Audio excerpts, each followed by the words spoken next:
Everyone, advocate बाग मधुर आप मेरे YouTube channel देख रहे हैं। आज मैं आपके साथ बात करने जा रहा हूं लैंड एक्विजिशन एक्ट 1894 के बारे में, जो कि हसूल ज़मीन का कानून है। लेकिन ये बात ज़हन में रख लें कि ज़मीन का हसूल अगर करना है तो यहाँ पर हसूल ज़मीन से मुराद किसी पब्लिक पर्पज़ के लिए अगर गवर्नमेंट ने कोई लैंड एक्वायर करनी है या फिर किसी कंपनी के लिए लैंड एक्वायर अगर करनी है, तो उस कंपनी या गवर्नमेंट को जो प्रोसीजर फॉलो करना पड़ेगा वो लैंड एक्विजिशन एक्ट 1894 के तहत जो कानूनी प्रोसीजर है वही फॉलो करना पड़ेगा। बड़ा लेंथी प्रोसीजर है, लेकिन मैं आपके साथ जो इसकी इब्तदाई और कुछ इंपॉर्टेंट मराहिल हैं वो इस वीडियो में डिस्कस करने जा रहा हूँ। बाकी जो मराहिल हैं वो इंशाल्लाह नेक्स्ट वीडियोज़ में आपके साथ डिस्कस किए जाएंगे। तो सबसे पहला जो काम है वो है प्रीलिमिनरी नोटिफिकेशन का दिया जाना। तो section 4 of land acquisition act के तहत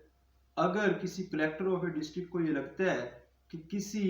लोकेलिटी में पब्लिक पर्पस के लिए या फिर किसी कंपनी के लिए लैंड जो है वो रिक्वायर है, तो उस सूरत में वो एक ऑफिशियल गजट पे एक नोटिफिकेशन देगा। और जब ये नोटिफिकेशन इस ऑफिशियल गजट में शाया हो जाएगा, पब्लिश हो जाएगा, तो उसके बाद कोई ऑफिसर गवर्नमेंट का जो कि ऑथोराइज्ड इन दिस बिहाफ होगा और उसके नीचे काम करने वाला जो अमला है, जो वर्कमैन है और उसके जो सर्वेंट्स हैं, उनको एक तरह से परमिशन मिल जाएगी, उनको एक तरह से एक लाइसेंस के तौर पे काम करेगा ये नोटिफिकेशन। जिसके बाद वो उस लैंड में जिसके बारे में नोटिफिकेशन दिया गया है, जो कि प्रीलिमिनरी नोटिफिकेशन है, इब्तिदाई नोटिफिकेशन है, तो इस नोटिफिकेशन के बाद वो उस लैंड में एंटर हो, वहाँ पे कोई सर्वे करना है सर्वे करें, वहाँ पे अगर कोई सब सॉइल में बोरिंग करनी है या कोई और ऐसा एक्ट करना है जिससे ये सर्टेन किया जा सके कि वो ज़मीन क्यों लेना चाह रहे हैं और जिस मकसद के लिए वो लेना चाह रहे हैं, आया वो उस काम के लिए अडेप्टेड भी है, मौजू भी है या नहीं है। तो जब वो ये सारे काम कर चुके हैं तो उसके बाद एक और नोटिफिकेशन जो है वो सेक्शन 5 के तहत दिया जाता है। लेकिन यहाँ पे एक बात आप ज़हन में रख लें कि इस सारे सर्वे के दौरान वो ऑफिसर जिसकी ज़ेरे निगरानी ये सारा काम हो रहा होगा, वो ऑफिसर जो है वो अगर किसी किस्म की भी कोई वहाँ पे डैमेजेस होते हैं तो उसकी तलाफी जो है वो दाखिले के वक्त उस लैंड में जो है वो वहाँ के जो ऑक्यूपायर्स हैं उनको करेगा। और एक बात ज़हन में रख लें कि इस दौरान, इस सर्वे के दौरान, अगर कोई स्टैंडिंग क्रॉप है, वहाँ पे कोई जंगला है, फेंस लगी हुई है या कोई जंगल है वहाँ पे, तो उनके पास ये भी परमिशन है कि अगर सर्वे कंप्लीट नहीं हो रहा उस फेंस को क्लियर किए बगैर, उस जंगल को उखाड़ने के बगैर, या उस जो क्रॉप है स्टैंडिंग क्रॉप उसको क्लियर किए बगैर, तो वो उनके पास परमिशन है कि उस स्टैंडिंग क्रॉप को वहां से हटाएं, उस जंगले को उखाड़ें या उस जंगल जो है उसको क्लियर करें। उसके बाद वो जो है वो अपना सर्वे मुकम्मल करें।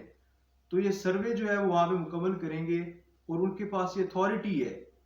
और उसके लिए ज़रूरी है कि जब वो सर्वे करने की गर्ज से उस लैंड में दाखिल हों तो उससे पहले वहाँ पे जो जो डैमेजेस होंगे वो वहाँ के जो ऑक्यूपायर्स हैं उनको पहले जो है वो ऑफिसर जो कि ऑथोराइज्ड इन दिस बिहाफ होगा वो पे करेगा। और जहाँ पर ये डिस्प्यूट अराइज हो जाए उस अमाउंट को लेके, उसकी सफिशिएंसी को लेके, तो उस सूरत में वो ऑफिसर जो है वो मामला जो है कलेक्टर ऑफ डिस्ट्रिक्ट को रेफर करेगा और कलेक्टर ऑफ डिस्ट्रिक्ट का जो डिसीजन होगा इन दिस रिगार्ड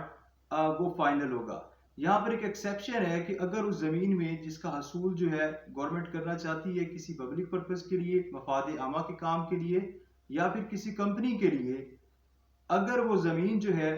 उसमें कोई इमारत है या वहाँ पे कोई डिवेलिंग हाउस है या कोई अहाता है किसी बाग के साथ मुतसिल है, तो वहाँ पे अगर वो सर्वे करना चाह रहे हैं तो वहाँ के जो ऑक्यूपायर होंगे उनको 7 दिन का कम अज़ कम नोटिस जो है सर्वे करने से कबल दिया जाना ज़रूरी है section 4 of land acquisition act के तहत। इसी तरह से जब ये नोटिफिकेशन दे दिया जाएगा तो उसके बाद अगर प्रोविंशियल गवर्नमेंट को ये लगता है कि लैंड को एक्वायर करना ज़रूरी है किसी कंपनी के लिए, और अगर कमिश्नर ऑफ डिवीजन को लगता है इस नोटिफिकेशन आने के बाद और इसके तहत जो सर्वे किया गया उसके रिजल्ट्स से सेटिस्फाई होने के बाद कमिश्नर ऑफ डिवीजन को लगता है कि किसी कंपनी के लिए लैंड को एक्वायर करना ज़रूरी है, तो वो एक और नोटिफिकेशन जो है ऑफिशियल गजट में शाया करवाएगा जिसमें वो बात बताएगा कि इस लैंड का हसूल क्यों किया जा रहा है और इस जो ज़मीन एक्वायर की जा रही है इसका अप्रोक्सीमेट एरिया और सिचुएशन क्या है। और वो मज़ीद ये बताएगा कि वो किस इलाके की टेरिटोरियल डिवीजन में आती है या किस डिस्ट्रिक्ट में आती है। इसके साथ ही वीडियो खत्म को पहुंचती है। वीडियो को लाइक करें, चैनल को सब्सक्राइब करें। मुझे दुआ में याद रखें।